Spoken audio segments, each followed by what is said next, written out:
Hi, my name's Meera Sodha and I'm really excited to have teamed up with Ocado to bring you a brand new recipe for my root vegetable Yaki Soba. It is vegan, it's low waste, it's crunchy noodles, fresh crunchy vegetables, a really big, bold flavoured sauce. So this dish was born out of my love of all things fresh and crunchy, which are two wildly underrated things when it comes to thinking about what to cook and eat for dinner. Yaki Soba means fried noodles, and that's what I've done in this recipe. I've fried them really hard until they become really crunchy. And then for freshness, I've added raw root vegetables. So if you've got odds and ends of any of those lying around at the bottom of your fridge, then throw them in this recipe and not in the bin. The thing about noodle dishes is that they come together really quickly right at the end. And so you've got to do all your prep up front. And so I'm going to tackle my vegetables first.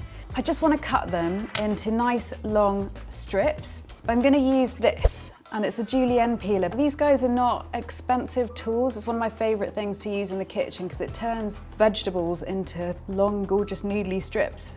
It's really just a peeler with teeth. So I'm using Ocado organic carrots. Pull up a chair, I'm just going to julienne the rest of this, Karen. Genuinely satisfying. Bit of a wiggly bit, which I'm just going to chop off. I'm also using this What's Farm Swede, and that's from a family farm in Kent. Swedes to me look like something that the Vikings would have bowled with back in the day. So I'm just going to julienne a bit of that.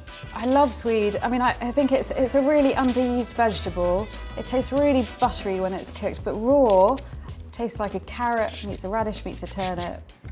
Into the bowl. Now I'm going to add ginger, and I just want to show you how I peel ginger. Basically, I'm just going to run my teaspoon down the ginger. I'm using ginger because the deep heat of ginger goes really well with the sweetness of the raw root vegetables. I'm also using some candied beetroot. Now we've got all of our vegetables, I'm just going to hit this with some flavour. So first up, some coriander, in with some toasted sesame seed oil and some soy to season it. I'm going to add some brown rice syrup, and that is a great substitute for honey in vegan cooking. And now we're going to brighten everything up with some lime juice. Just squeeze all of that juice in there. Now this is an amazing salad in its own right, but it's also brilliant with noodles.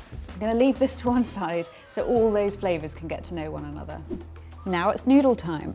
I'm just going to cook them according to packet instructions, which in my case is 4 minutes. Whilst those noodles are cooking, I'm just going to slice up some spring onions and garlic.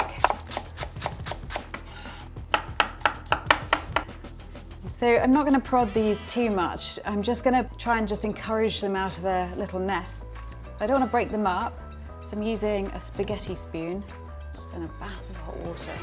It's very relaxing. You know the thing about noodles, if you're using them in a stir fry, that you cook them for a minute less than it says on the packet instructions, and that's because they finish off cooking in the pan. When I was growing up, I thought there was only one type of noodle, and that was like Sharwood's medium egg. Turns out there's a whole world of noodles out there. And these are whole wheat noodles. They taste delicious. They've got like a nice square cut on them. These are my favourite ones to use. Okay, I'm going to drain these now. Whilst those drain off, I'm just going to get a pan nice and hot. Because I'm frying these noodles, I want to make sure that they're going to get really nice and crispy, so I want a nice high heat. A little bit of rapeseed oil. I'm just letting those dry in their own steam and just making sure that all the water's come off them, because when they go into that hot oil, I want them to crisp up straight away. I just want to hear them sizzle. I'm just putting my hand over it so that I can feel the heat, and when it's almost too much, I know my pan is hot enough. Come on, pan. Letting the side down here. Okay, here we go. Oh, yes. There we go. I've just spread the noodles out, and that's because I want them to have enough leg room to crisp up. And now I just need to be patient and leave them to do their thing. So you spend that time thinking about where you might go on holiday, or why Pluto was delisted from the planet list in 2006. Texture and contrast are so important, and I really want these noodles to get really nice and crisp and crunchy. And it's just starting to crisp up really nicely on the bottom there, so I'm just going to move them around a little bit